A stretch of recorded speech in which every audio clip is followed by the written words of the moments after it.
I knew pretty early on what I wanted to do in terms of my career. I started an arts degree with a double major in counselling psychology, which I really enjoyed. And I look back on that now and I can see how foundational that's been to my work, actually. But I also felt at the time that something was missing, that something wasn't really coming together for me. And so I enrolled in an introductory social work subject. And thinking back to that time, I can really clearly remember my much younger self sitting in that lecture theatre. Um, and I was really excited and I was just like, okay, wow, this is it. This is me. This is where I belong. And I've never looked back. I think there's something really important about social work that I don't think any other profession has in the same way. Because in social work, it's not just about the individual, it's also about the broader social and political context that we live in. And really importantly, it's about the relationship between us as individuals and the society we live in. And so this vantage point is really important because we live within a society and our society has a huge impact on how we live and who we feel we are. I'd studied psychology, I'd studied sociology and political science, each with their own perspectives on these things.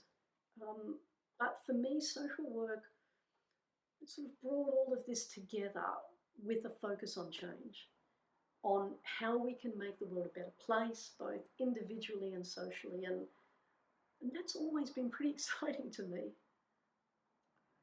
My interest in and desire for social change has been a really important thing for me.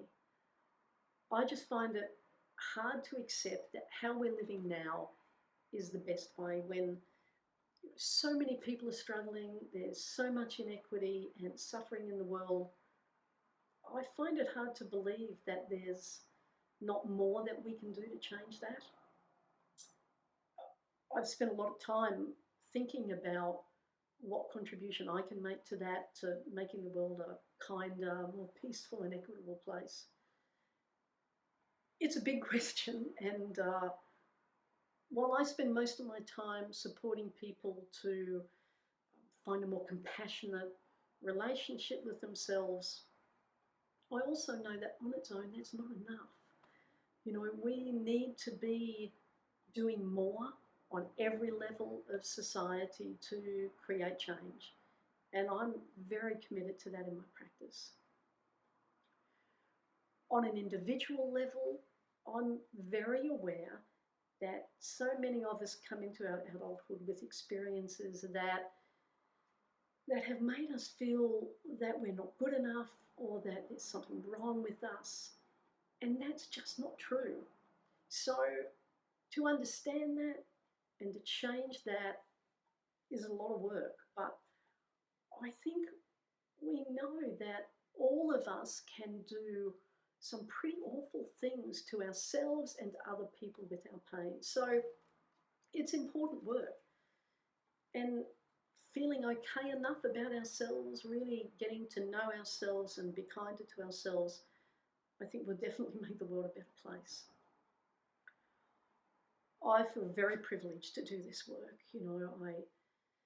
Each day I get to sit with some of the bravest and most courageous people I have ever met and sit with them while they take huge risks to share their life stories with me and to process with me the things that have happened to them in their lives so that they can grow and learn and live as responsible adults in our conflicted world.